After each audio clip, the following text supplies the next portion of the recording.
And happy New Year. Hopefully you spent your New Year's with loved ones, spent it safely, nothing happened.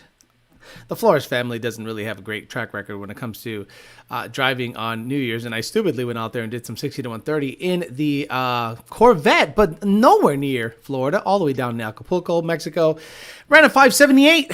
Very happy about that. Ended the year on a high note, so the ZR1 is rolling out. Now, what I want to talk about today is two previous rival companies that are potentially joining forces, someone you never expected to do business with the other one. And I have, let's just say, a unique perspective on this potential merger. And it's not really a merger per se.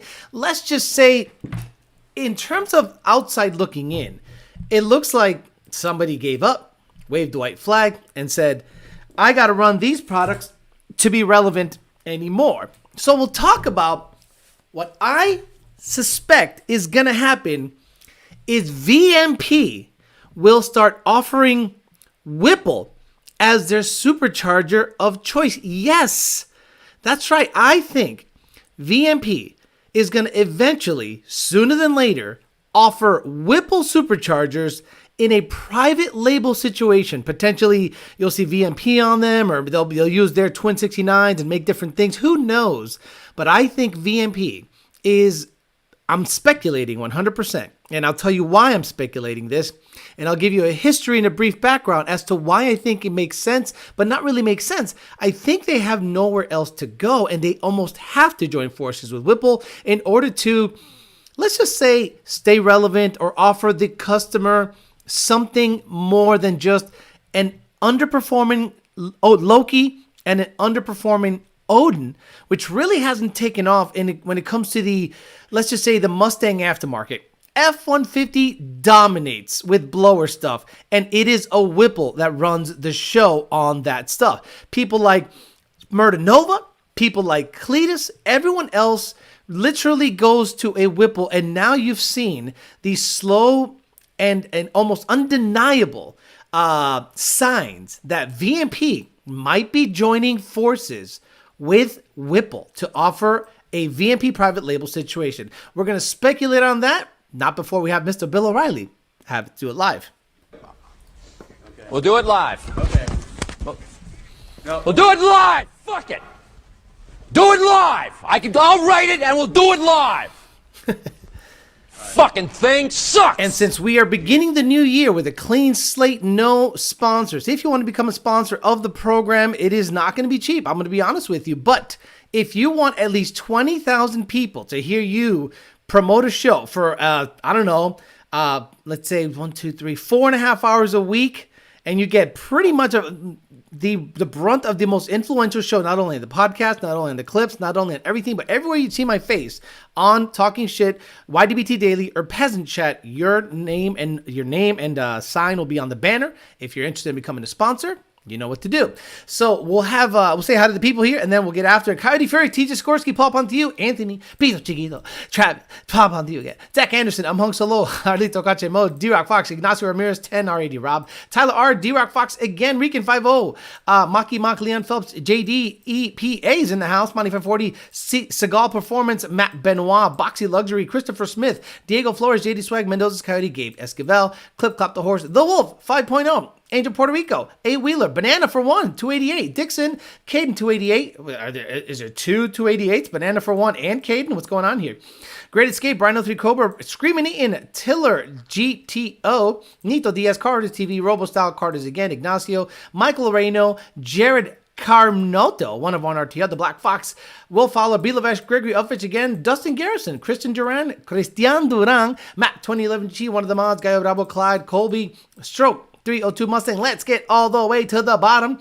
David Racing, D-Rock Fox says, like I say, Whipple is king. VMP is pheasants. Oliver Bryan, Lee, Caden, Caddy, Justin Bales, The Hot Sauce, Carter, Slow 99 Hoodie, Alexander Acosta, Man Angerman, and he says, what's gonna hunger up kid to bed, catch later. Zachary Lopez and JD Swag says, Alex, let me know when you get the sponsor situation fixed.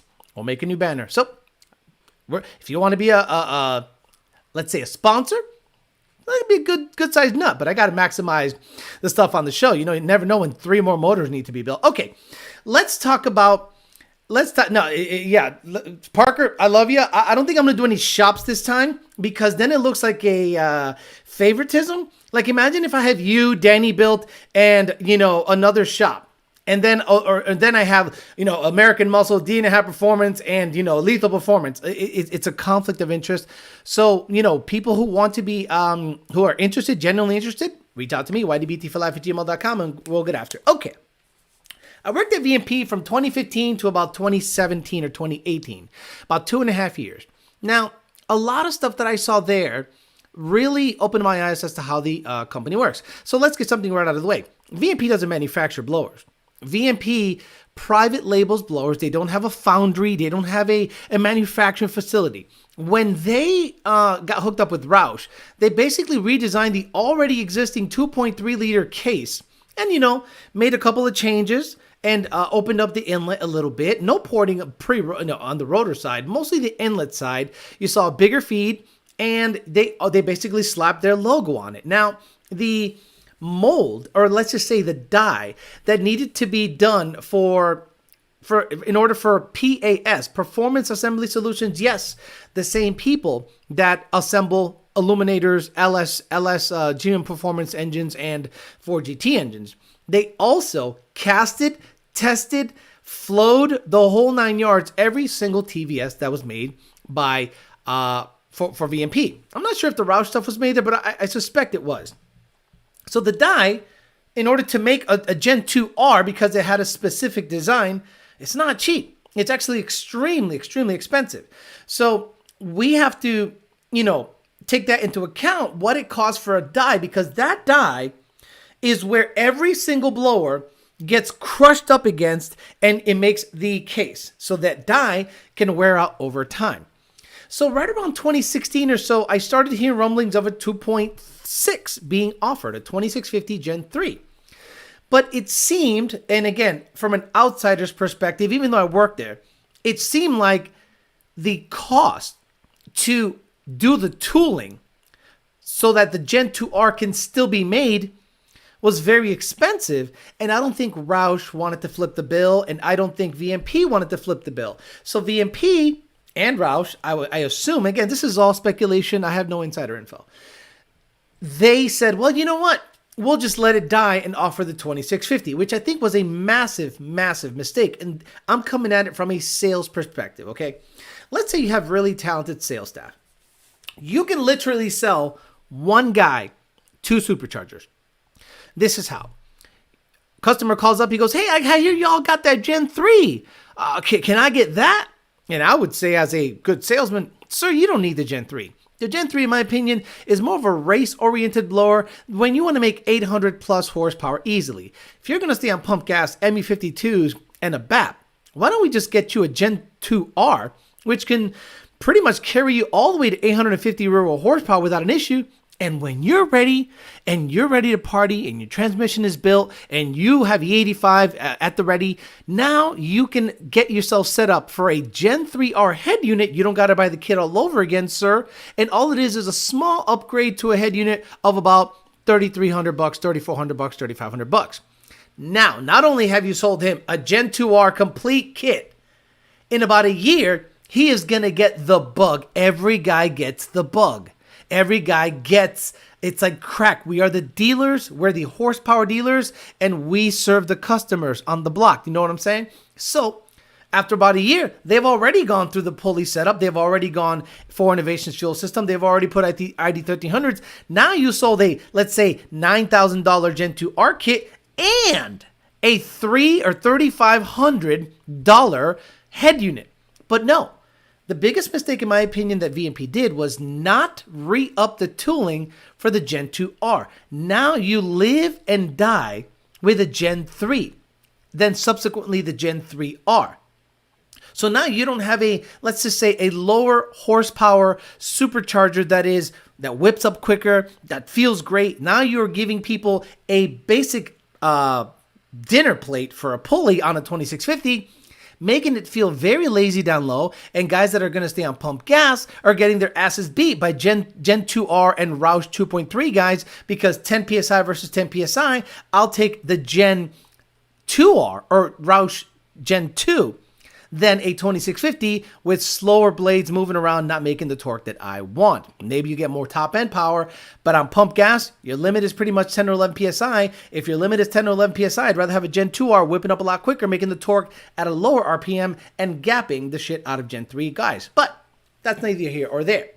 So then, for whatever reason, Roush and VMP stopped doing business. Now, this is what I suspect happened, and I have, again, no insider information. I was there. I saw it happen. So let's think back of 3-valve. Remember the M90 superchargers for 3 valves, for Roush equipped 3 valves? Well, that M90 supercharger sucked. And you're getting about 400 something horse. It's not that big of a deal.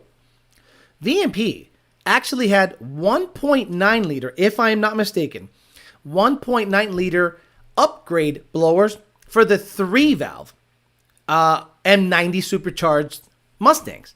Well, the problem is this.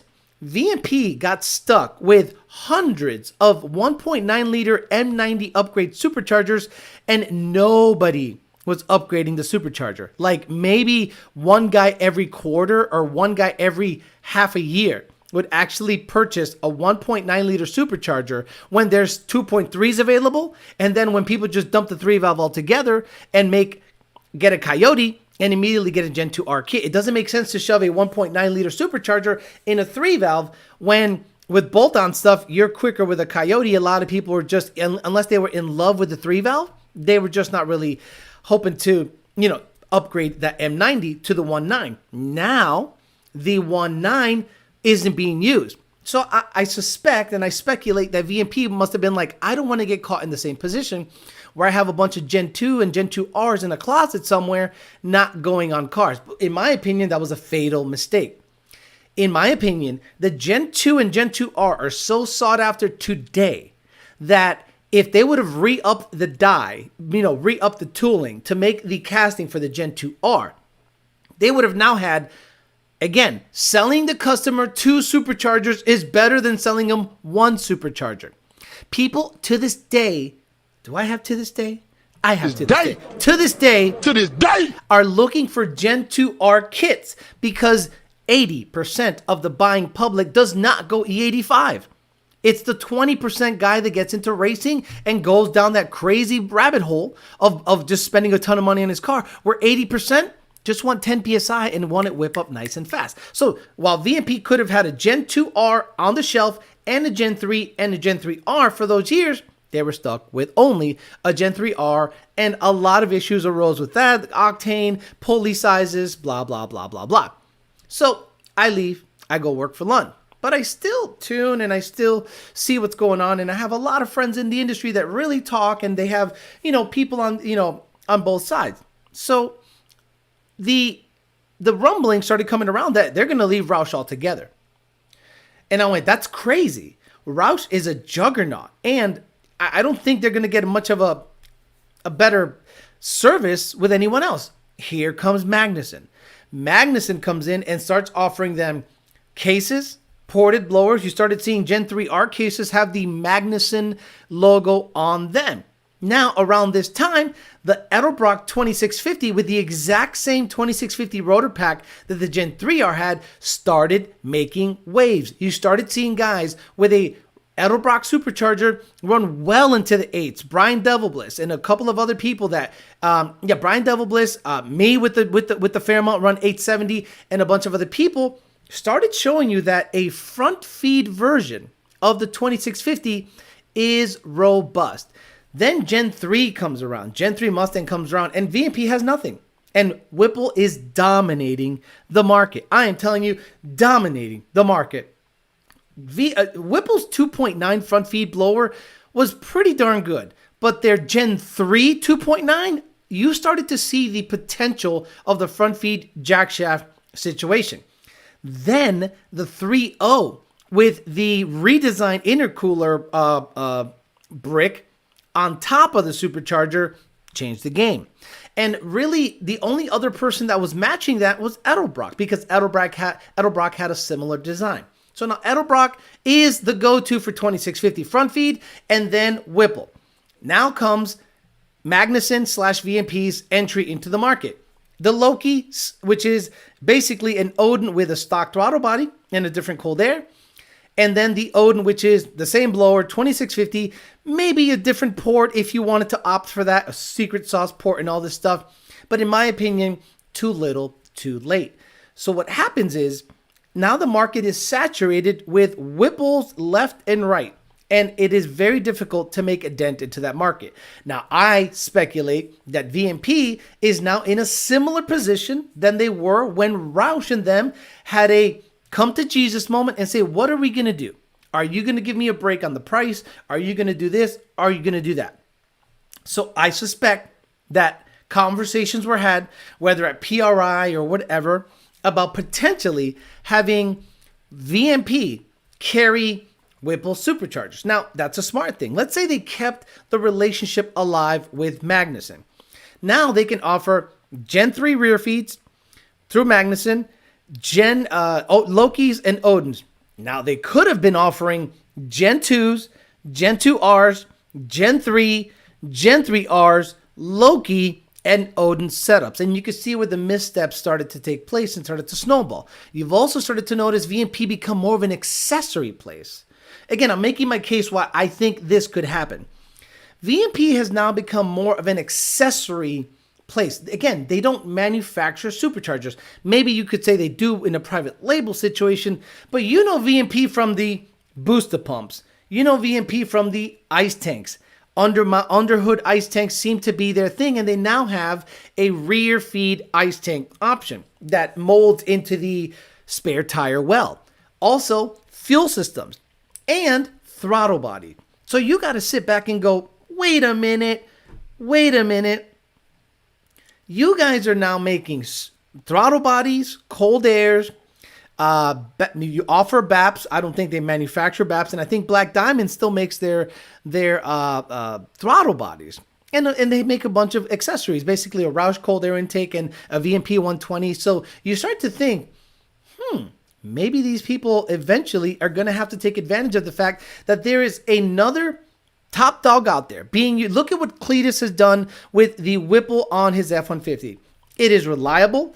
It is making waves. You don't hear anything about the TVS market. Why didn't Cletus get a TVS in that F-150? You got to wonder why VMP didn't offer them a immediate, hey, do you want a Loki or Odin for that thing? And at the end of the day, if Whipple has more of a market cap or let's say a more robust position in order to offer sponsorships to people and make that product shine through someone like a Cletus, that's very smart. I saw the tea leaves and I had to get the Whipple out of my car. I'm sorry, the TVS out of my car. A lot of people said, why'd you get rid of your Gen 3Rs? Because when I left that place, I don't need to rep them anymore.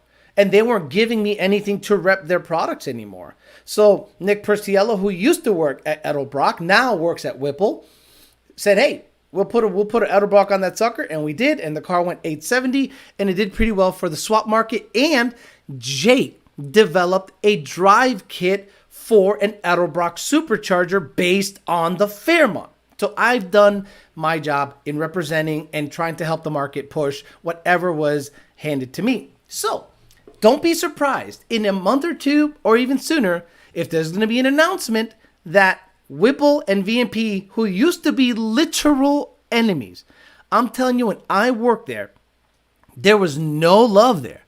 There was no love back and forth. There was a lot of shit talking, a lot of infighting. Whipple would literally give blowers to anyone that had a fast TVS VMP supercharger just to stick it to homeboy. And I thought, well, he can. He's got the money. Now, loyalty goes away. You and I know racers are not loyal to shit. Racers that are given a $9,000 to $10,000 blower will absolutely run it if given the chance. So there is no loyalty. Now, let's say you are a VMP loyalist, a 2650 loyalist like I am. I love the 2650 rotor pack. Pound for pound, unbeatable. 2.6 liters, whipping it up, crazy RPMs, where other blowers to make similar power need 3 or 4 liters to make similar oomph. Okay, I think it's a great blower, but the Whipple stuff does make power at very high boost levels. So you can't really deny the performance of the ported Whipple stuff, the 3/8 stuff on other cars, all fine. So imagine you're a loyalist. You run the VMP banner. You have the twin vortices sting in there.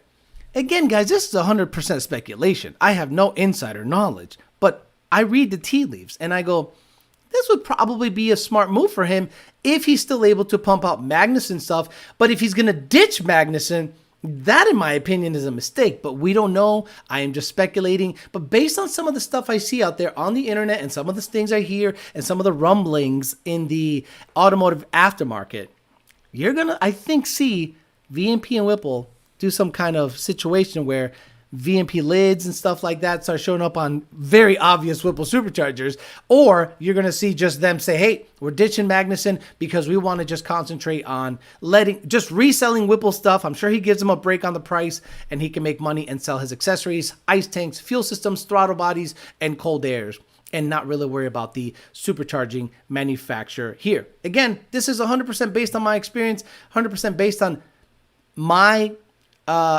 observation of what has happened in the past and purely speculation. But if it happens, you heard it here first. What do you think about that? What do you think about that situation? Do you think it's a positive? Do you think it's a negative? Do you think he's waving the white flag and saying, I give up, you win? I'll just concentrate on throttle bodies and other things? Or do you think I'm full of shit and it'll never happen? Interesting stuff. Let's talk about it and get after it a little bit. Alex, you went with Edelbrock for the Fairmont. What made you go Edelbrock over VMP? I did not want to represent VMP anymore. There is one thing about this channel is I'm honest. I don't dislike Justin Starkey. I don't want to represent VMP. I wasn't treated great there in terms of money. They had an opportunity to really get after it, but I think what happened was, I think they thought they were going to get the channel for free for an $8,200 blower. No. Absolutely freaking not. And you could see that there was an internal struggle because they have a complete video department. They had about, at one point, 3 people in the video department making content. And the video department really couldn't, let's just say, muster any traction based on their posts. Because I think they saw my channel and said, well, how do you get 5 or 6, 7,000 people watching in the first, 8 days? I go, because I'm fucking cool and I say cool shit. And I'm real. I'm not very, let's just say, I'm not very corporate. I'm not selling a product. I'm basically saying this is my shit. This is what I experience. And people take my word as, let's say, like an outsider's perspective, as opposed to pushing a company agenda. So I didn't want anything to do with them. Now, truth be told, did Whipple and I try to do business before I was before I was Alejandro Flores, when I was YOLO douchebag? Yes. And I was very straightforward with them. Back then, they weren't giving away blowers. Back then, I had the black car. Back then, they had the rear feed 2.9 crusher. And I got hooked up with them. And they're like, how can we do business? I'm like, send me a blower. And I didn't hear back. I went, oh, okay, cool. So then I became who I am now. And now I will never run a Whipple that was provided by Whipple. The car that I have has a Whipple. But nobody's running 4.5 liter Whipples with Wilson manifold port elbows on them. That is like a one-off situation.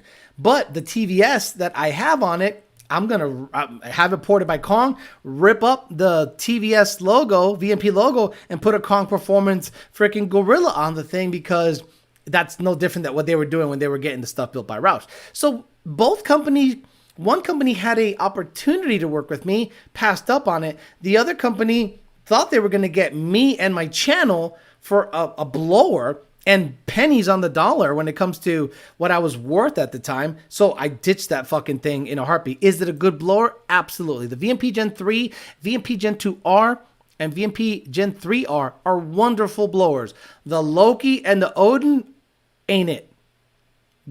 If you put in front of my face a Whipple Gen 3, a Edelbrock 2650, and a Odin, the Odin is in third place. The first two, depending on what I want to do, are 1, 2, unless you want to make big power. And I think the Whipple, the ported Whipple, has an advantage there. My front feed got stuck in your rear feed. Mr. Lund. Oh, Lund's here. Is John Lund here? I didn't see it. Someone's tagged Mr. Lund, but I don't see Lund here. JD Swag, Busy Swag. I'm behind, but that's crazy that Whipple would give blowers to fast TVS guys. They literally gave anybody that was running 8s or low 9s back in 2015 or 2016, anybody that had a Gen 2R, Whipple would give them superchargers and say, run our shit, which was smart. Is it a little undercutty and weird? Absolutely. But is it smart business? Absolutely. Because if the guy has an already fast car, guys, are you guys? Yeah, exactly. Rami Zadan is trying to squeeze 30 PSI in an Odin. Trying his hardest. He put like a 80% on the crank. And the bitch, all it does is make more heat. So, and it makes 1100 tops. Whereas a Whipple front feed 3.0 does that with, relative ease. Rami knows the deal. I'm behind, but that's crazy. I don't know, Alex. You've been pushing Tutin University pretty hard. Sup, I'm late here for tuition. How can they sell a blower they can't tune or get tuned? Whipple is the only game in town for a 650. Maybe Edelbrock will get some clearance. Now, that is the other side of the coin. S650. If let's say, what was VMP going to design that was going to compete against the Whipple S650 program? Whipple has the kiss of Ford. They have the kiss. They have access. They have the keys to Ford. So Ford goes, what do you need? You need to export some stuff. Here's some stuff. You want to develop a blower? Here it is, a year in advance, and it's done. It's on the market, ready to be offered. Carb EO legal. Let's go. What's VMP going to do? Stay on the sidelines, try to do their best to develop a supercharger, then go through the Carb EO process, and then try to tune it? No offense to VMP. They're not known for tuning. They're known for supplying parts. Didn't VMP give those Odin kits to YouTubers, and none of them kept them? That's 100% right. VMP did this thing where they were going to try to supply YouTubers blowers. What did they do? They got given Whipples, and then they sold the TVSs to the public, to the market. So basically, VMP was giving them a $7,000 to $8,000 kit that they put on for a week or two, take it off, and then put a Whipple on it. It was crazy. Is this VMP kissing the ring to get access? That's a very good question. It would be very smart for them to do that. And again, 100% speculation. I have no insider info. I just love talking shit and trying to be Nostradamus and try to tell you what the future of the automotive market is. Now, if it does come to fruition, I mean, I must be reading the tea leaves really well. You know what I mean? I'm just basing this on experience. I said, you know what? I haven't heard a goddamn thing. Guys, you know what the most tuning we get for our system? ESS kits. Like 4-1 over Whipple.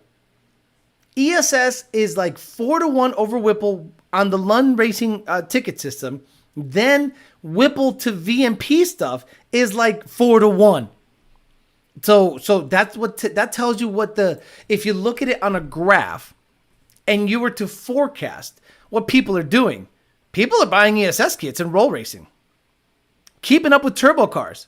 Keeping up with Whipple cars.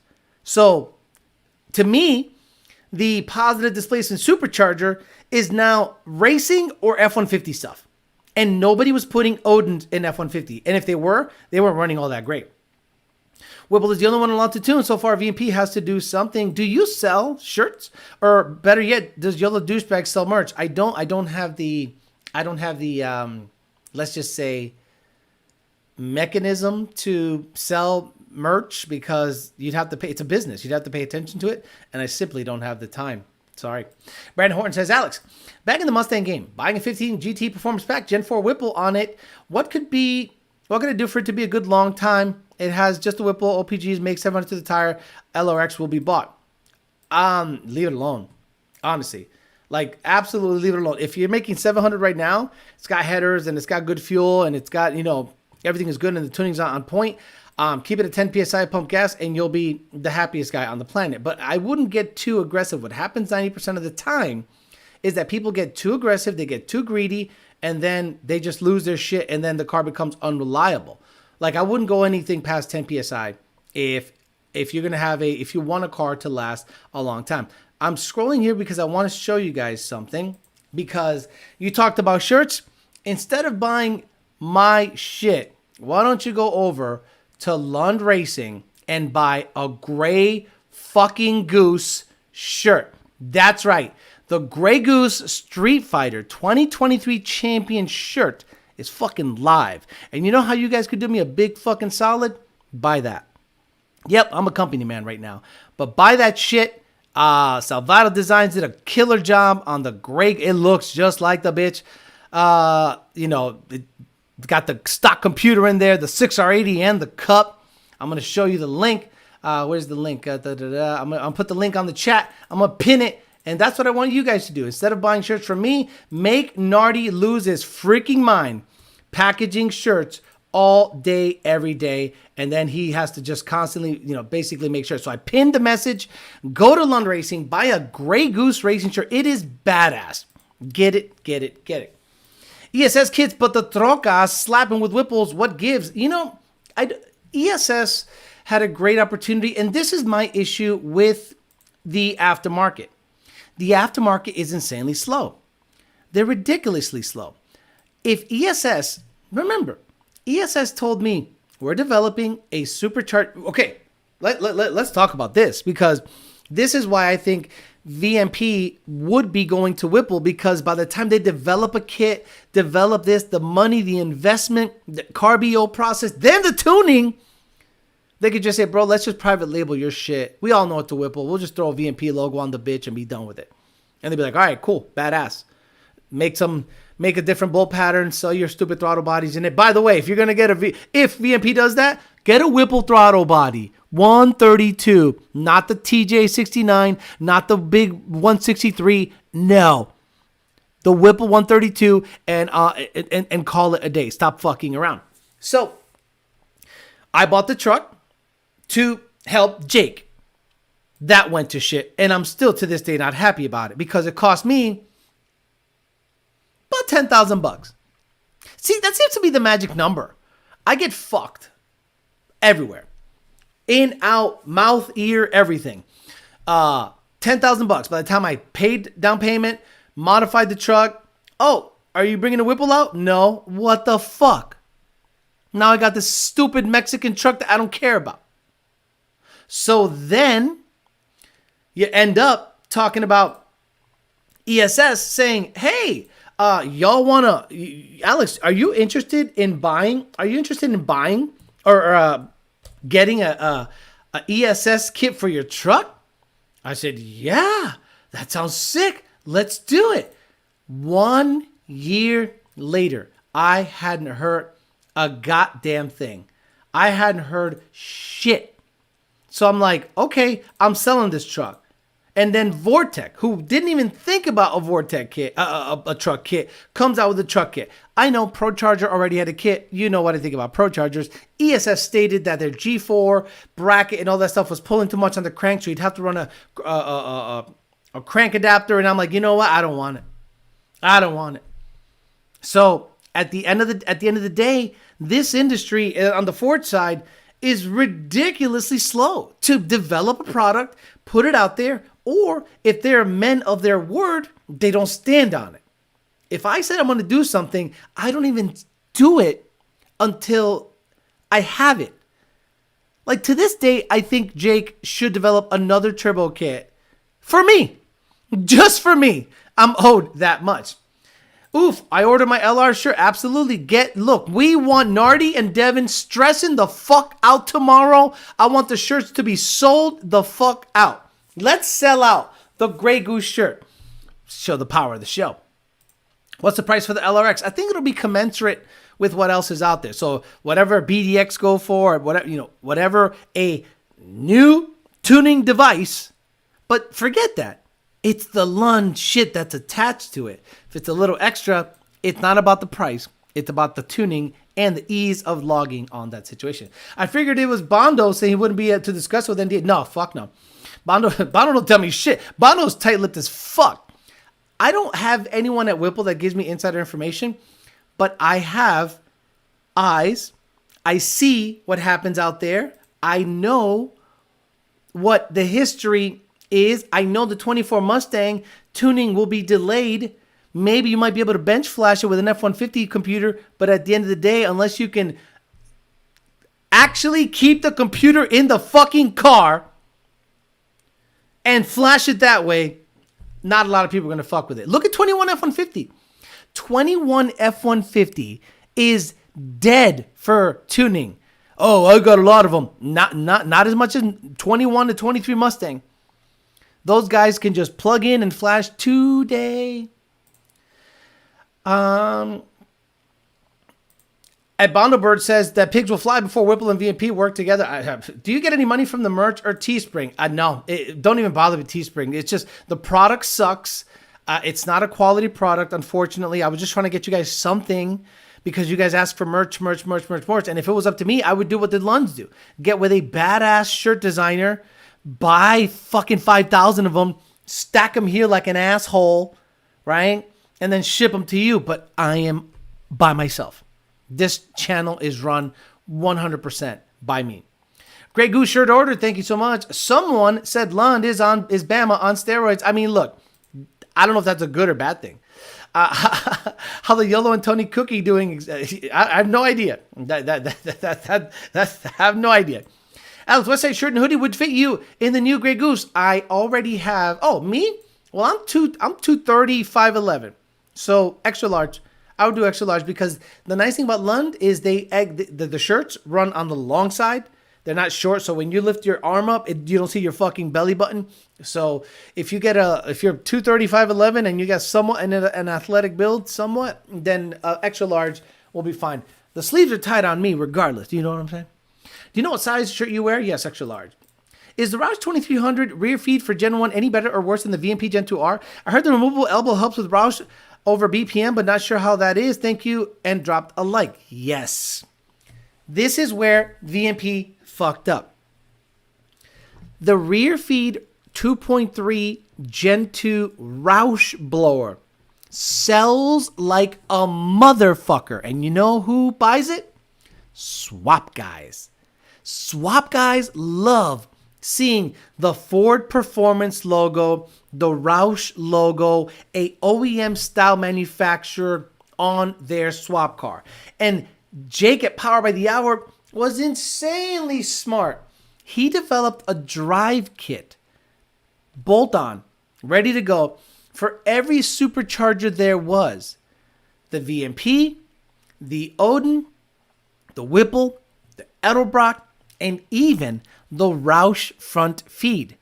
But the amount of rear feed Roush blowers that are sold at PBH in conjunction with an engine where they can just basically ship a motor to somebody absolutely done, blower installed, drive installed. You literally take this power package, oil, trans fluid, coolant, plug things in, vroom. If VMP still had a Gen 2R in place, was still casting Gen 2Rs, coupled with an MU52 injector, you would see just... But something got disconnected. Lines were not met. One side didn't talk to the other side. And the Gen 2R, to this day, it is the best supercharger under 3 liters. The 2650 is different because to me, that's like a 4-liter Whipple. It's a big boy blower. But in order to get the performance, the bottom end performance of a 10 PSI Gen 2 or Gen 2R, you'd need to Whipple kind of aggressively on the Gen 3R, and then you're already past the pump gas limit. They would have sold so many Gen 2Rs, but now Roush has that money. So at the end of the day, Roush being able, I guarantee if you saw a graph, the moment Gen 2R stopped being made, bam, and the moment Roush Gen 2 blowers with a 2.3 liter displacement started going, let's say they were like doing this. The moment Gen 2R went down, Roush went up. And Gen 3R, people that were interested in a swap or a 10 PSI blower on pump gas didn't even consider the 2650. Thank you guys. I want Lund Racing to stress the fuck out. I want Lund Racing to stress the fuck out. Posted it on the show because I want them to go, holy shit, how the hell did we sell 150 shirts overnight? Well, I give you a little bump. Do you know what I'm saying? PBH has the perfect coyote swap game. I'm telling you, this is why I think Jake is such a fucking genius. He dumped working on cars and said, let me concentrate on making complete engine packages, drive kits, and all this other stuff. The stuff he's working on now, guys, will blow your dick. It'll blow your bussy out so hard if it comes to fruition. But he's about a year away. And that's the problem. The aftermarket is extremely slow moving, so slow that I cannot buy anything unless you already have the product. So if you want to work with me and you want me to rep your product, you got to have it already. Edelbrock did me a solid when the bearings went at 2,500 miles on my 2.3. Shipped me a whole new kit. Gave me an 8-rib kit for 500. Still glad I went 2.3. The 2.3 Edelbrock is badass. The 2.6 Edelbrock is stupid. Again, 3.0 pulley, I went 9.6 in a 3,500 pound car. I'm sorry, 3.5 pulley, I went 9.6 in a 3,500 pound car. 3.0 pulley, it went 8.7. And that car wasn't dialed. It wasn't a 2,800 pound Fox. That blower could have propelled me to go sevens. But you know what? What are you going to do? Low and Slow says, is the Gen 1, Gen 2, 6 already the same, or is there a difference asking for a swap use application? I think they're the same. I think the valve body might be a little different, but you got to do the programming anyway, so I think they're the same. So Naughty's going to know right away it was you that caused the LR shirts to sell out. I posted on the chat. I said, guys, I am literally hoping we sell 100 shirts today. And again, I don't get a fucking dime. I just want the Grey Goose on everybody's back to remind motherfuckers who the top dog is in the stock computer game. Period. All manufacturers. I'm going to affirm 4 shirts. I just sold 150 shirts. Just ordered. Why am I being texted and DM trying to go grocery shopping over here? They think you're the guy that's telling me all this stuff. I go, dude, Bondobird don't talk to me about shit. I have eyes and ears. And I speculate VMP and Whipple might make a nice little merch. I think they're trying to get you to sell snitch, you know. Alex, was the real reason the TVS 3100 stopped by VMP, or is it true that the efficiency wasn't there? I'm going to be honest with you guys. I wasn't there for that. But again, speculation. I think their case design wasn't good enough. And that's where we have a difference. See, VMP needed to completely reinvent the wheel when it comes to the 3.1 TVS. Now they're going to say Alex doesn't know what he's talking about. You know, it's funny how I don't know what I'm talking about, but all of a sudden I kind of get a lot of shit right. If VMP would have redesigned their case to be more of a front feed variant and a intercooler on top, a la Edelbrock, I think the 3100 would have shined. The problem with the 3100 is if the 2650 with cams, porting, and all this shit made 1,200 horsepower on GT500 motors, Senior's GT500 at 11-to-1 compression with a VMP Gen 3R makes 1,200 horsepower. Who the fuck are you catering to with the 3.1? Who? If the case design was proper, what, 1,300, 1,400, 1,500? What? Who are you catering to? If your name is JD Bruce, get your billing address straight. There you guys go. Get your shit straight. Don't be having different fucking shipping and billing addresses. Your billing and shipping must match. If not, they're going to have a talk with you. Alex, if you want shirts, Printly. Look, Justin, I've been through Printly, Fuckly, the other guy, Freaks and Vinyl, Freaks and Cut. This is the only way to make money on merch. Are you ready? You buy 5,000 of them and get the great price on them out of bulk. And then you get the best shipping possible. And then you fucking stamp shit on and you ship shirts all fucking day. or you got a Chinese kid to do it, or an Indian kid to do it, or Indonesian, whoever. You get a kid that's mining cobalt somewhere. You get him. Okay, no more cobalt, Rodrigo. No more cobalt. No more cobalt. Now you're gonna have glue poisoning because you're gonna be messing with glue all day. Okay, it's better than the cobalt. Okay, no problem. But here you go. Well, how much do I get paid? Oh, you get a couple tacos a fucking day. Oh, that's better than the dirt I get with ketchup on it. So that's the only way to make money on shirts. And I'm not gonna have Printly make 30% on my name. Fuck that. How come Roush never tried to outdo Whipple? It seems like they let them take the lead. So, Roush, again, pure speculation. Roush has had, let's just say, a very leaky situation over there. You know what I'm saying? By the time the Roush blower was being developed, Whipple already knew what Roush had. There was a post that went around 2015, 2016, maybe 2017, where the guy who owns Whipple posted exactly what the Roush blower is going to look like before Roush introduced it at SEMA. He knew. Posted it. Posted what it was going to look like and posted about the hood clearances issue. Said it was going to be a front feed 2650. Said it was going to have a bad intercooler. He knew. How would he know that? Roush had a leaky situation over there. I was in the trailer. Saw the guy's face as it turned pure white when Joe Goodenough took the phone and he goes, look at this post right here. You got a fucking rat in your crew, son. You the fucking rat. Fucking rat. Yeah, they had a rat fuck snitch. Then, we didn't know what it looked like. We had no idea. Then, they had the Ford Performance booth at SEMA 2017 or whatever. They unveiled the blower. And it was like, this is, okay, do I have it here? Hold on. I might have it here. Okay.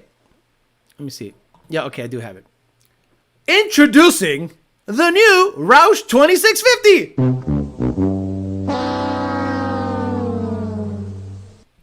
You poked a hole in the front. Yeah, but you gotta understand that speed density and you poked a hole in the front of the case? What's wrong with that? We were limited by packaging. And what's that smell? What's that smell? What's that? Oh, I don't have sasso. No tengo sasso. I can't believe it, man. I don't got sasso. I can't believe I don't have sasso. Let me see. A Carlito's way. Carlito's way. Let me see. No. Fuck. Videos. Carlito's way. Nothing is over. Squid. Diapers. Heavy duty. I don't got sasso, man. Anyway. It was sasso. The moment that blower showed up, Whipple's front feed 3.0 had already been out on the streets, performing very well, doing really good. Isakawa party. And to this day, Roush has not recovered in the Supercharger game. Tell me I'm lying. I've got a 19 bullet on 85. Should I keep it an A or what? I don't know what you want to do. Do what you want to do, man. That's sasso, man. 2650 is like buying a V6 over a GT. Puro sazon. I just ordered 2 Lund Racing Grey Goose shirts. Thank you, Alex and Bryson Witt. Shirt ordered, bro. We're going to get 100 fucking orders. And I love you guys for it because you guys support. Grey Goose would not be possible without y'all motherfuckers, okay? Even though there's only, it's 586. That's a good chunk of change here. If y'all motherfuckers were not there pushing the agenda, We wouldn't be out there. We wouldn't be able to afford to go out there and push this car to its limit. Once we got the engine running good, a couple of good parts in the transmission, Junior stopped commanding things to open, the car started running a great number. I can't wait for the assembly video of student loan engine with seniors. Student loan is probably going to be the name of, or Ivy League. Speaking of blowers, says Carter's TV, when does porting start to make things feel lazy, and when is it beneficial? Everyone is porting the blower, the heads, locking cams, talking 1100 plus ups, but not the average setup. Porting does not need to happen unless you want to maximize every little inch. Every little inch. Thank you, Jose Davis, for fixing your billing address. Mr. John Lund thanks you. So let's say you have a Edelbrock Supercharger, 3.0 pulley, 15% lower. Bitch makes 1,000 or high 800s or low 900s, right? And your car is 60 footing 1.2, running 880, 870, and you're like, man, I need more. Well, what are you gonna do? Well, I want to port it to flow more, but remember, porting takes away torque. It moves everything to the right. It moves your dyno curve to the right. So power comes on later. So you're going to shove cams in it. You're going to shove a ported blower in it. Maybe a bigger cold air. Maybe a smaller pulley. That's the only time you should port anything. When you've already maximized your combo, not before. I love people that are like, oh, hey, I blew up my NA motor, and I want to send my heads to get ported by Frankenstein or Brett Barber or fucking anyone. Boy, why the fuck are you porting stock heads on a Mustang?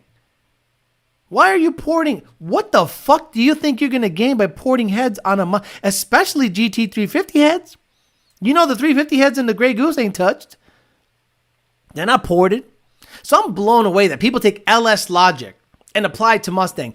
The heads flow phenomenal.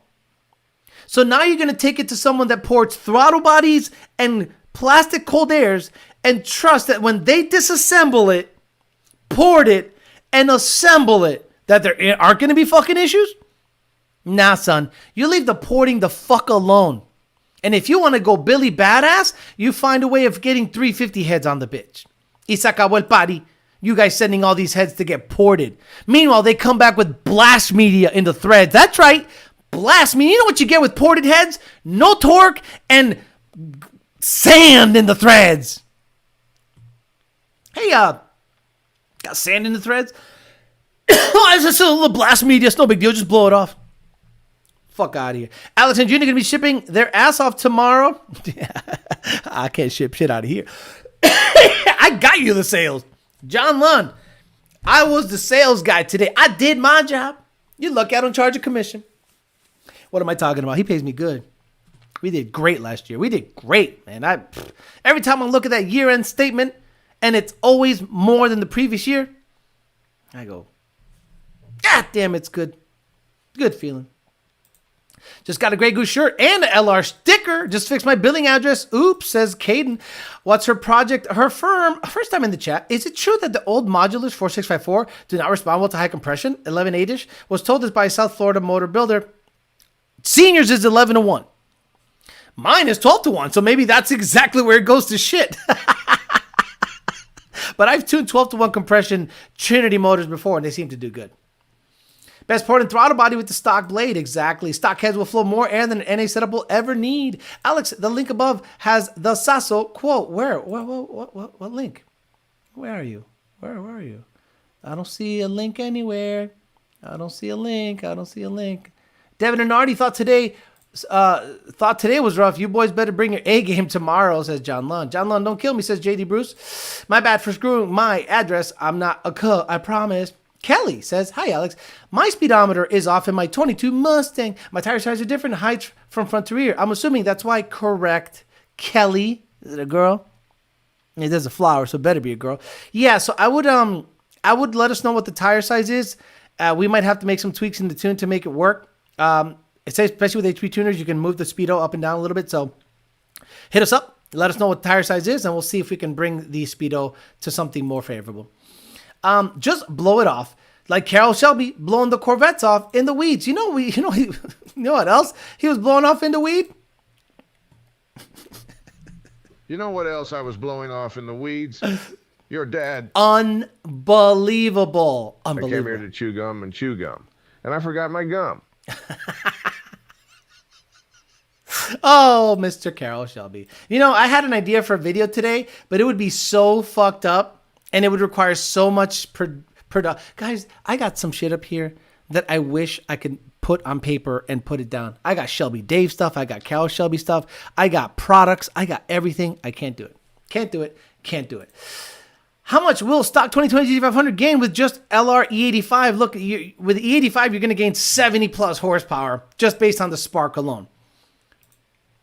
Free-flowing exhaust, smaller pulley. I've seen guys go 9s, full bolt-on, headers, port, blower pulley, E85. Should be good. John Lund says, thanks for the Grey Goose support. But make no mistake, the Grey Goose is coming to Texas 2K to run a number.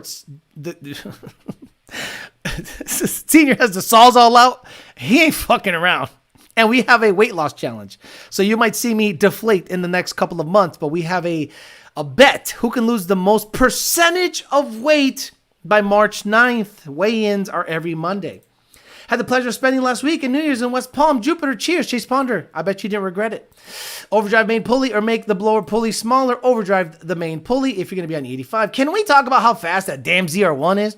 How's the allergies? Great today. No issues. ESS for S197 would be nice. I agree. Any updates on the LRX is, let me see, Junior, is the LRX live?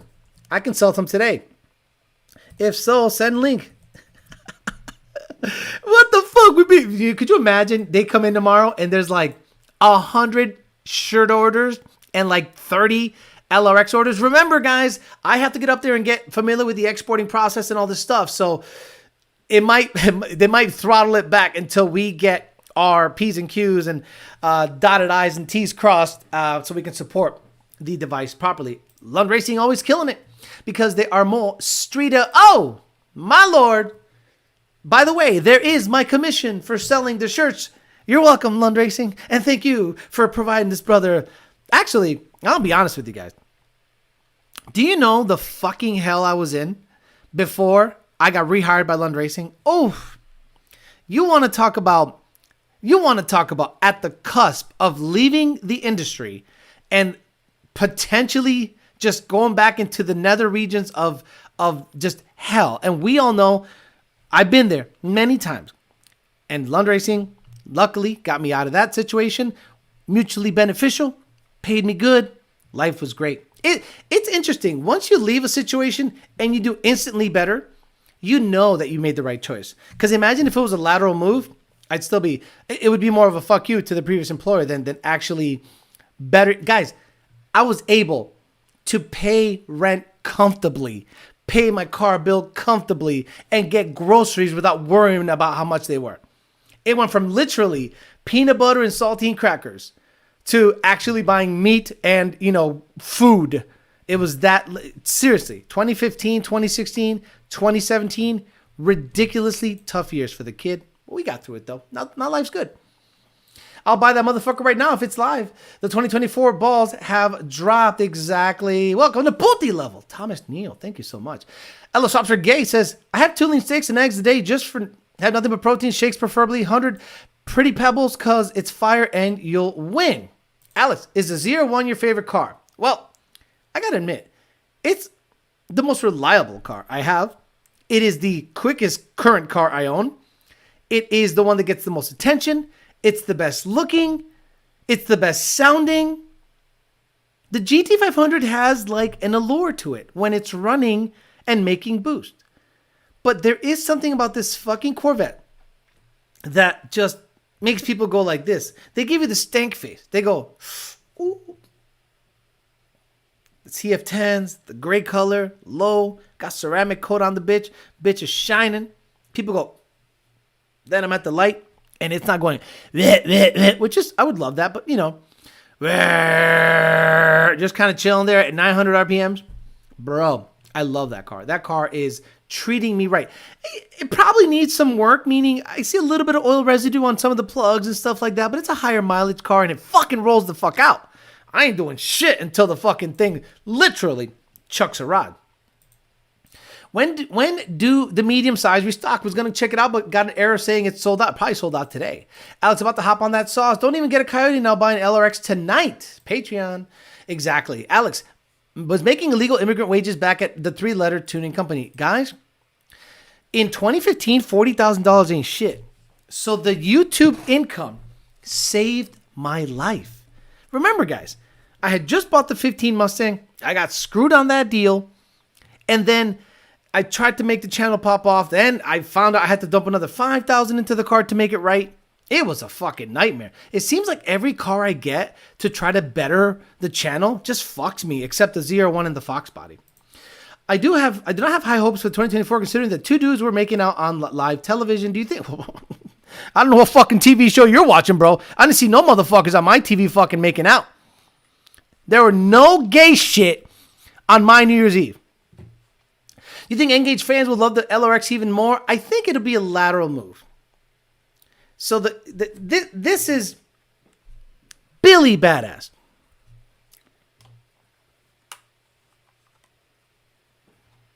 These are Billy Badass. It's like Bitcoin. But there is no support. So you got this. This is what you're tuning your car with. And something happens. Se acabó el party. Sasso. So now you're fucked. You can't get a board. You can't get it fixed. Now you got to buy another device. So you want to buy something similar to this? LRX is it. Supported up to 2023. This can only tune 07 to 20 Coyote. 11 to 20 Coyote, 07 to 09 DT500, but you need a ZT2 box and all that shit to get tuned. So this is only 11 to 20 Coyote. The LRX is 11 to 23 and potentially... Do I have a lightning? Wait. Oh, Jesus. I'm sorry. I got so many N gauges. I'm juggling them shits. Let me see. Hold on. Hold it. Hold, please. So the LRX can potentially be from 11 to 23 and potentially 24 and up. Woo! Could you imagine? Ow! If quantity is not available, we sold out, bro. Let's sell out every fucking shirt. Cheryl's gonna be pissed off. Cheryl's gonna be so pissed off tomorrow. Like, what the hell just happened here? What happened overnight? Did something just happen overnight? Oh shit, I love it. Live streams on desktops are so much nicer than being on the phone. Stop it. I remember the wiring on the red car was fucked, and they told me to take the video down. And me being a good company man, I took it down like a dumbass. Should have kept that bitch live. You know one thing about bitterness? If focused in a positive manner, it works for you. If you've been fucked, like I'm getting fucked, the outcome will be good at the end of the day. I think cooler heads will prevail. I'm going to remember this shit. Bitch is going to run 8s on someone else's setup. Probably me and Senior putting it together some weekend or something. I don't know. He's busy as fuck. I don't want to take time away from the Grey Goose. The Grey Goose needs to get done. But once that motor gets back together, that's now an Alex and Lund motor. Yeah, buy hats. If they're out of shirts, buy hats. Buy stickers. Buy koozies. But fucking... You want to support me? Buy lunch shit until I get merch of my own. I do not have the LRX. But know this. If the LRX becomes available soon, I'm going to buy 4 of them, and I'm going to find a situation where I can give it away to members, either 2 here and 2 on the Patreon, just randomly select people, because I think it's that good of a device that you can grow with. Right now, you cannot grow with the N gauge. I got an offer of $600 for one of my N gauges. I need an LRX for my 22 GT. Hi, Alex, says Neffy Avalos. I have a 17 GT full bolt-on in the 85 tuned by Lund. I like to run a shot of nitrous. What would you recommend? A safe horsepower to run so I won't blow up the motor. Any company you recommend? Nitrous outlet? 100 shot. You said not blow up the motor. 100, 125, I think you're safe on good fuel. But once you get greedy to the 150 and the 200 range, vaya con Dios, I think the Coyote and nitrous do not mix well. Alex, my dumbass bought 4 months ago. Okay, Alex, my dumbass 4 months ago put 331 gears in my tune order and 355s. What could be the worst case scenario? The speedo will be off or the shifting will be off a little bit. What's up with the Blue Goose? Blue Goose is in retirement right now, chilling, enjoying it. But like Tom Brady, that motherfucker could be like, oh, I want some of this action. And it could be back in the game. Will the LRX replace the HP Tuners device? No, it is not a replacement. It is just supplemental. So on the website, you'll be a HP Tuners RTD stuff or an LRX. There isn't one replacing the other. We'll offer both products, and we'll offer both products. We'll have support. So no, we're not replacing anything with anything. Because at one point, we were able to have N-Gauge, SET devices, and HP Tuner shit, right? And then the playing field became skewed, and we were only able to do one or the other. And now we're slowly but surely working with people, working with relationships. Remember, guys, Lund Racing, in my opinion, has been operating with a couple of hands tied behind their back and just tuning with your nose. Because the possibility, guys, this could have been a juggernaut of a business. Funny pun. This could have been a badass, crazy business. Like, I'm saying Roush level shit.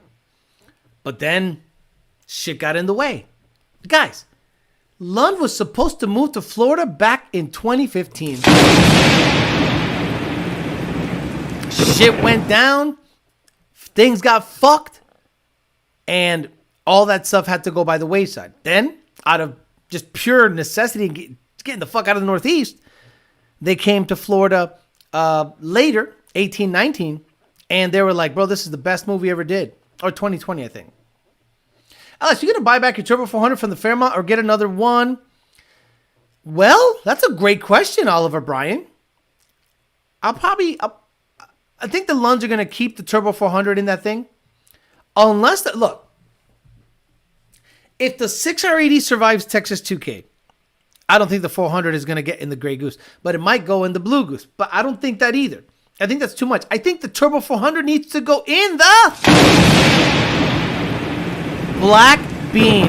That's right. Get that 10R80 the fuck out of there. So get that 10R80 out of there. Put the 400 in the Black Bean. Run 7s in the bitch. It's got a Whipple 3.8. Let's go. What's up with the Black Bean? Saw an awesome dyno video. Exactly. I just answered that. I just tuned his N-Gauge as a gauge. All right, rest in peace, HP Tuners. We'll see you put the 400 back in the Black Bean. I hope so.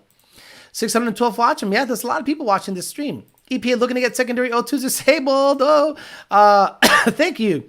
Hermano says Nephew Valos. Black Cat says just ordered 3 shirts and a beanie. I wish I could find the purchase option of the LRX. It is not live yet.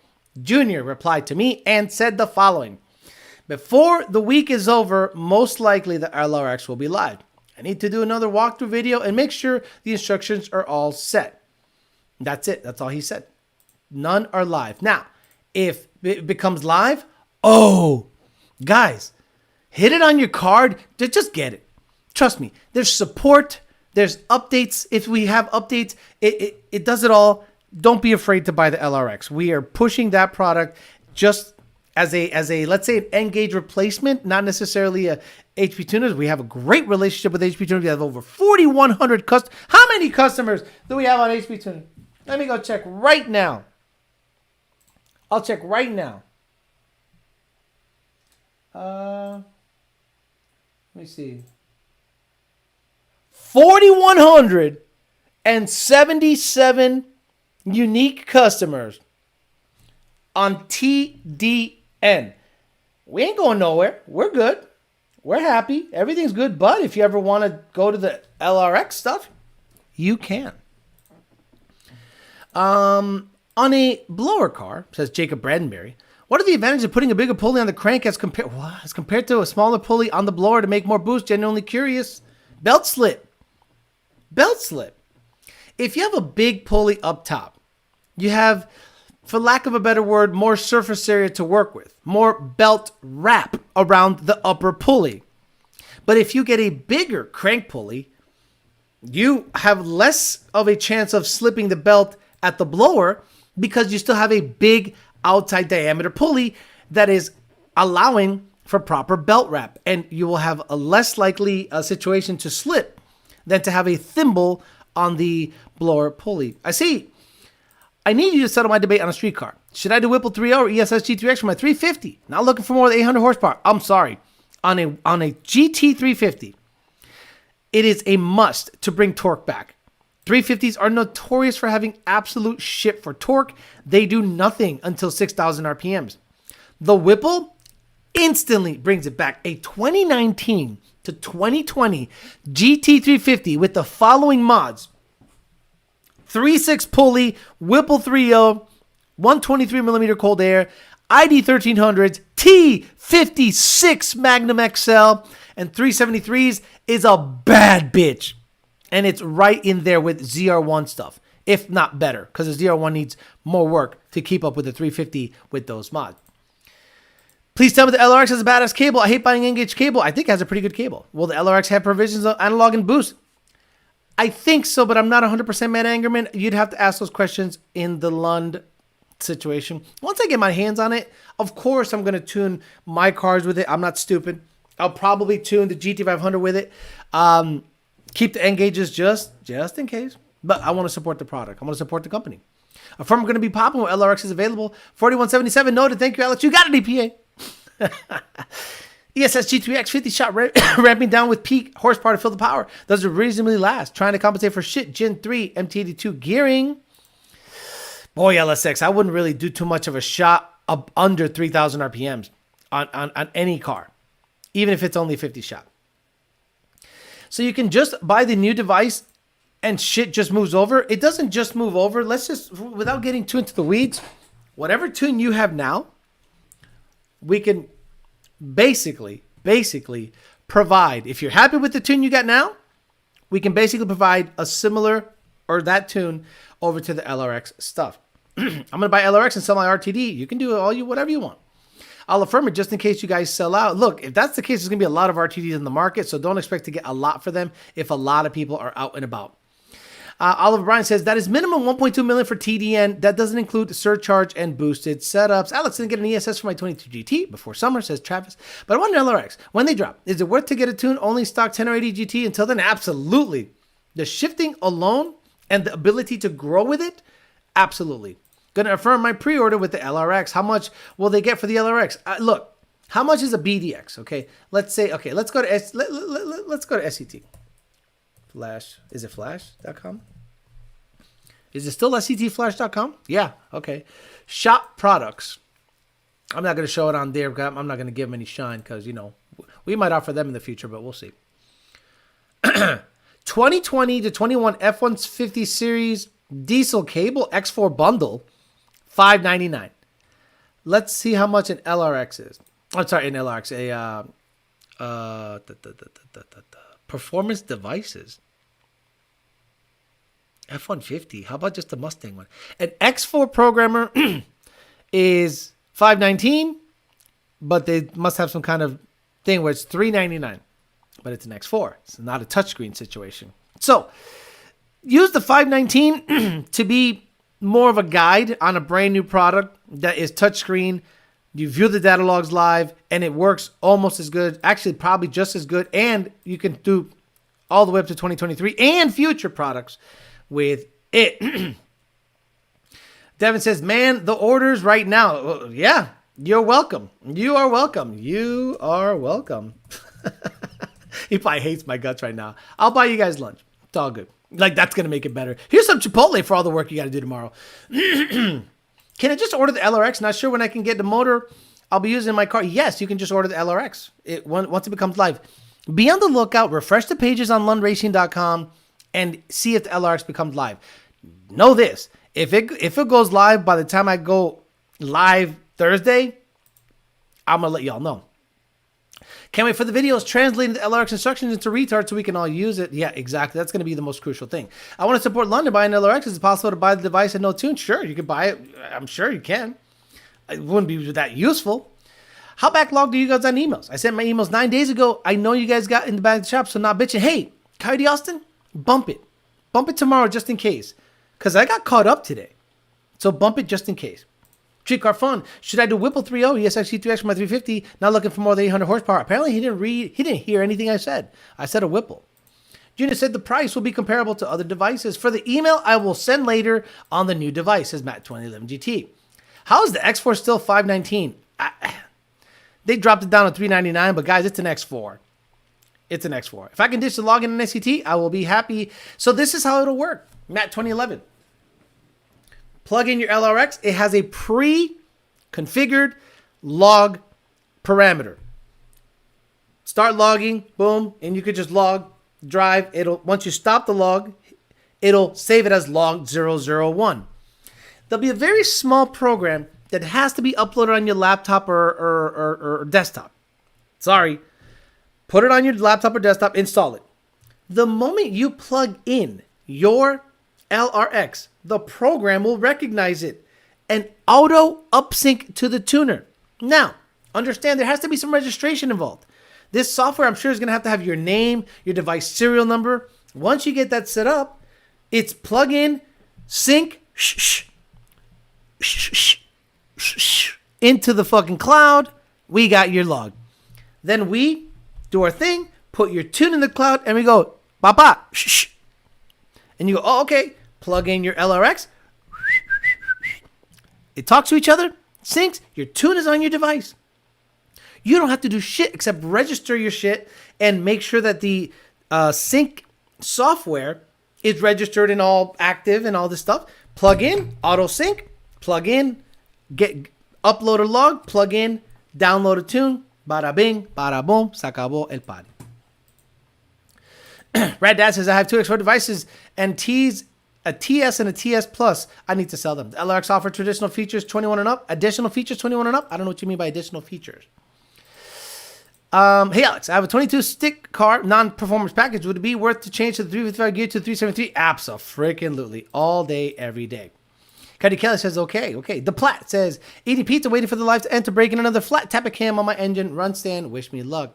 Kelly says, the LRX Lund device. Sorry if that's answered, just joining. You'll be able to recognize it. You'll know what it is. There is no hiding that. But the firmware and the LRX is specific firmware that Lund Racing developed in conjunction with the manufacturer. Understand, you can't buy this device anywhere else that doesn't have Lund Racing firmware in it and go, hey, I want to use this device. You got to use the LRX. Because I don't know if there's a way of putting LRX firmware in other devices. I don't think there's a way. So just understand that if you want LRX and you're a Lund Racing guy and you want to be able to support Lund Racing, buy the LRX from Lund Racing. I know you're going to be tempted to go elsewhere and be like, oh, I found one in the trash for $10. Can you convert it over? I don't think we got that kind of cachet yet. We have to show the manufacturer that we can sell units. The more units we sell, the more the manufacturer would be willing to say, hey, by the way, you can do crank relearns in the bitch. By the way, you can change your tire revs per mile and gear ratio Gen 2 and up on the LRX device. You can do trans relearns on the device. So that alone will take care of half of my tickets. Hey, I have a PO315 code. Currently, you can't do shit about it. Sheesh, the 350 is comparable to the ZR1 with a Whipple? Not gonna lie, I was hesitant about boosting my 350, but now makes me consider the 350 revving to 8,200 RPMs with a Whipple at 10 PSI should stay right there, if not beat comparable ZR1s. Yes, want to know about Mac compatibility? I don't know shit about Mac. Get with the fucking program, become an adult, dump your fucking Macs. Macs are for fucking homos. Stop being a child. Get a PC. Will LRX software work on Mac computers? Get a PC. Use your grandmother's PC. I don't care. You motherfuckers with your Mac with your cute little bubbles and shit. The world runs on PCs. If you go to a power plant, do you think they run on fucking Mac? You go to a power plant, a nuclear power plant, a gas-fired power plant, any factory that needs to work, do you think they use Macs? Now, artists, homos, musicians, and fucking pot smokers. Yeah, all day, every day. Macs. And then you guys talk about anti-corporate shit with your iPhone. Stop it. How would you update the firmware on the LRX? Similar to the N-Gage firmware, would it be updated through the computer application? I think if updates happen, I think it should be done via the sync situation. 23 F-150 FP700 kit, a Whipple kit. Rad Dad, a Whipple F-150. Installed at 1,024 miles. I have 5,403. Burned on my driver's side cat, and it's at the dealer. Stock Whipple tune sucks, says Rad Dad. Well, now it'll be a VMP tune.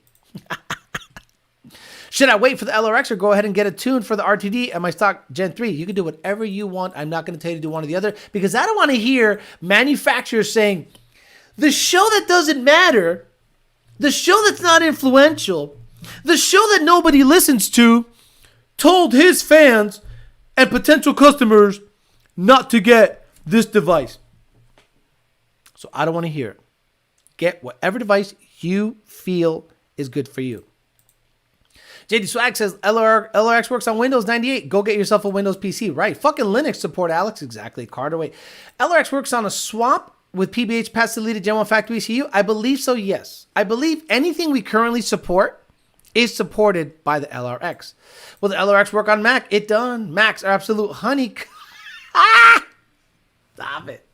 Macintosh gang. Bro, that if you own a Mac, you're not serious about nothing. Except maybe art projects. Sorry. So what you're saying is the RTD is going to be a paperweight after this week. I didn't say that. I did not say that. This show is definitely not influential. This show does not drive product. This show is not taken seriously by the Ford Performance Aftermarket. Because it's not that influential. But if I say something and you, the Amory, reacts, all of a sudden people give a shit. So, parlay that into the following.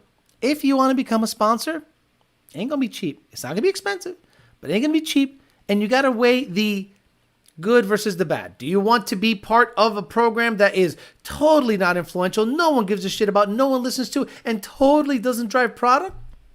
Hit me up, ydbtforlife@gmail.com. We'll talk about banners. We'll talk about size. We'll talk about pricing. And if you want to hang out, cool. If not, I understand. You can do super chats here and there, but I prefer a monthly nut that I can count on for at least a year. While cold air intake is the best, cheap PC these days is the same as a bar tab on the weekend, right? It's like $200 for like a E-Machines or some what's the Walmart brand? They're like $200. Mac is a soy boy computer, absolutely. Turvey will be using RTDs as motor mount shims. So is the LRX only going to be sold on Lund Racing or places like Lethal obviously going to buy from Lund? Just curious. Yeah, I'm sure that dealers are going to want to pick this up because let's be honest, their interest is just to make money. Resellers, I'm sure, are going to pick it up and be like, yo, I want it. Now, I think we're going to sell 200 in a month. That was my left snap fingers, right? Yeah. I think we're going to sell 200 a month. And people are going to go, holy shit. Y'all motherfuckers drive product. We got 4,100 people on TDN. Imagine if a quarter of those decide to move over. That's 1,000 plus people. I saw my N-Gage VMP 2.3 would have been nasty on a 350, says Carter's TV. I agree.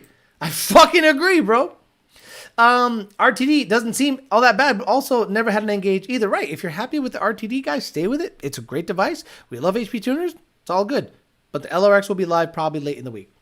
I bought a refurb Windows PC, 3.2 gigahertz, 16 RAM, 2 screens, plugged in a 2 terabyte external drive for $400. Have done AV editing, 0 issues. Are you saying my friend messed up buying an Odin kit?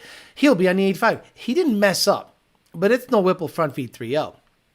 I am speculating on this. I have no insider information, but reading the tea leaves, knowing that Magnuson isn't really like, okay, where does VMP go from here? Let's speculate on that to end the show. Where does VMP go from here? There is no 3.1 that's serious. And if it is, I haven't heard anything. I don't see them selling any product based on what I see in the tuning system. Again, we are the highest volume Ford aftermarket tuners on the planet. And if I see 1 or 2 Odin or TVS kits in a week, and I see 80 ESS kits and 50 Whipple kits, it's just a matter of reading graphs and going, this one's doing great, this one's not. ESS is still fucking killing it. I don't know what they did. I don't know how they must sell 40 kits a week plus. That's a lot. At $8,000 a pop, times 40. $320,000, and let's say after operating costs, margins, blah, blah, blah, blah, blah, just blower kits, they clear a couple $100,000 a week. Let's say $210,000 times 52. That's $10,920,000. But again, operating costs, employee benefits, blah, blah, blah, blah, blah. That's pretty substantial. ESS is the best price. I know it's not out yet, but give us 30-second breakdown on what it'll draw people to the LRX. Benefits, etc. Love you. Have a great night. You got it, Kelly. You're a guy. I'm not a big fan of the name. So, the N-Gage. If you're familiar with the N-Gage, go Google the N-Gage. Touchscreen. Swipe, left, right, menus. Crank relearns. Trans relearns. Gear and tire size changes on the device. Data logging on the device. No phone needed, no internet needed. Stores up to 10 logs locally. Touchscreen compatibility again. You can view the log live. You can view your fuel trims live, just like the N-Gage. But again, this only goes up to 2020. 11 to 20 Coyote. LRX goes all the way to 23. F-150 included, and potentially 24 and up Mustang once it becomes available and upgradable with firmware and updates. So the more we sell, the more the manufacturer goes, bro, y'all selling units, what do y'all need? Well, we need buttons that do this, buttons that do that, da-da-da-da. We need inputs, analogs, this and this and that. Look at this thing had the ability to analog right here. The N-Gage used to have the ability to analog boost right here via this port, right? This is where the boost plus box used to go. And this is where the regular cable, and this is where the ZT2 device goes up. And the ZT2 has the ability to analog in fuel pressure and boost. So you plug and play a ZT2 onto an N-Gage. Now, I don't know if the LRX has that yet, but if we sell a lot of units, you don't think we're going to be like, hey, can you make it look like this so we can analog a whole bunch of shit in? Because it'd be pretty cool if you did.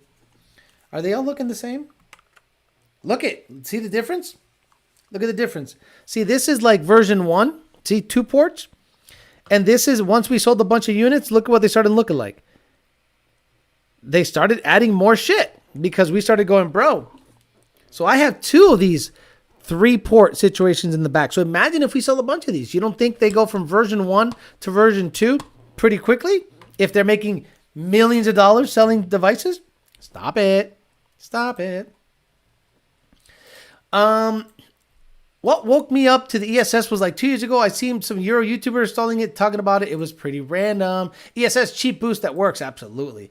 350 twin turbo, Gen 3 twin turbo, guys. 350 twin turbo by far. Alex, would you buy a 24 Mustang with tunes available? Absolutely not. I will not support any new Ford products personally, but we'll tune them.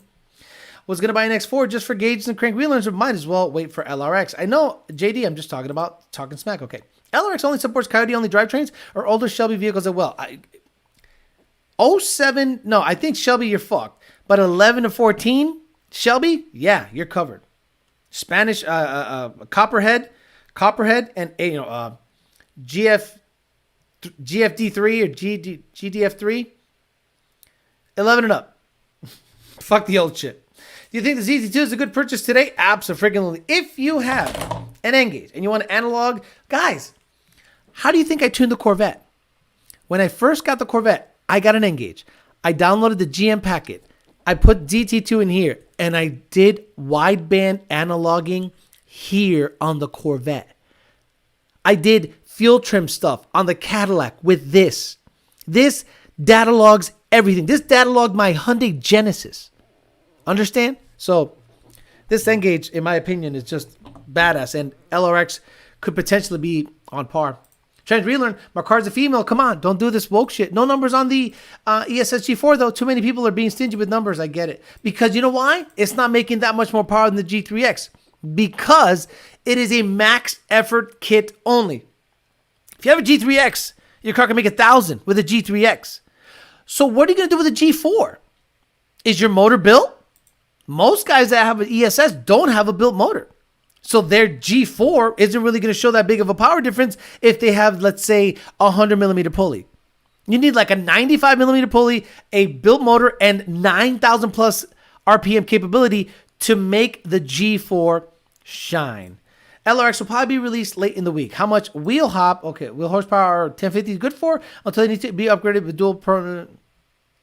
Until they need to be upgraded. I want to say about with turbos close to 1,000. Not a problem. And some blower stuff on Gen 3 up to 1,000. No, Ken McAllister, definitely not. Hey, Alex, I miss Lund Racing. They're super cheap to tune a Ford. I'm going broke to tune my M4 BMW. Can't wait for LRX. Another reason Lund's top dog. And finally, the N-Gauge works on the old Fords as well. I think N-Gauge works on all OBD2 vehicles. Yes, we need a proper cable to tune Cobra stuff. All right, guys. Today we speculated about the future of VMP and Whipple. I speculate that they will merge because I think VMP needs Whipple. I don't think Whipple needs VMP. 100% speculation because I think Magnussen and them have hit the end of the road, similar to them hitting the end of the road with Roush. But I could be wrong about that. And then we talked a little bit about everything. Sold out pretty much all the shirts on Lund Racing. And we talked LRX is coming. It's coming. Winter is coming. And it'll more than likely drop this week. Once we figure out the instructions and walkthrough videos, I'll put up a link. I'll try to buy a bunch myself, give some away, push product so that we can get the manufacturer to upgrade stuff and do cool shit and give you guys the best tuning experience for all Coyote Mustangs on one universal device. All right, guys, have a good rest of your night. Great way to start off the year. Great subject matter, 600 people watching. Gotta love the growth of the channel. Again, you want to be a sponsor, gonna be a little bit of a monthly nut, but we'll get you up on the banner and we'll get you recognized more often than not on this totally dud of a show that nobody watches. Have a good rest of your Tuesday. I will see you guys on YDBT Daily on Thursday. Hopefully by then LRX has dropped and we can talk some shit on that. Have a good rest of your night. See you guys later. Bye.